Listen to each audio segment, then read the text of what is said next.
لەسەر مەزاری شەهیدانی حەڤەی شوبات و ڕۆژانی دوایی کات وەستاوە.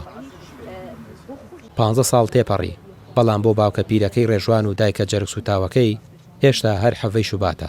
ئەو ڕۆژەی گولە بوو بە وەڵامی داواکاریەکانی شەقام و خوێنی یەکەم قوربانی، مێژوویەکی نوێی لە ناڕەزایەتیەکانی شەقام لە هەرێمی کوردستان نووسیەوە. ئەو خەڵکە ئەو سەرکردانە پارتی یەکێتی با پرسن حاجی عەلی بۆ لێرە نییە. حاجی عەلیەک کە هەموو لەشی بۆ بە تەقەڵ و بڕینەوە و لە جیا کەوتووە ئەبێنیە بەدەست ئەم دیا و دیویکەی خۆزگە لێرە ئەبوونیە تەسووریانە کرد ڕوو ڕەشی بۆ ئەو پارتی یەکێتی ئەبوونیە کە بزانە نەتیجەی فعلەکانی نەتیجەی تەقەکردن لەو خەڵکە گەشتە چی.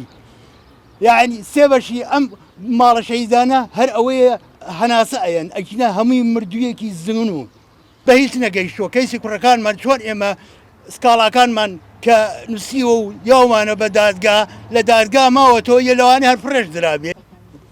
کە سوکاری شەهیدان بە چای پڕ لە فرمێسک و دەستی پڕ لە گوڵەوە جارێکی تر پەیمانی وەفایان بۆ خوێنی ڕۆڵەکانیان نوێ کردەوە. ئەوان دەڵێن سازش لەسەر خوێنی شەهیدەکانمان ناکەین تا چاسازی ڕاستەقینە دادپەروەری و کۆتایی گەندەڵی بەدینێت. ئەم گڵکۆیانە وەک سەکۆیەک بۆ هاواری دژ بە خۆسەپێنی دەمێننەوە.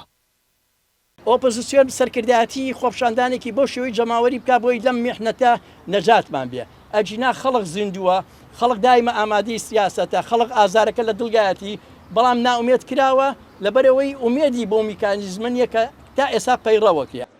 15 ساڵ دوای ئەم بڵێسەیە هێشتا پرسیارە گەورەکان بێوەڵامن و داواکاریەکان لە شوێنی خۆیان چەقیون.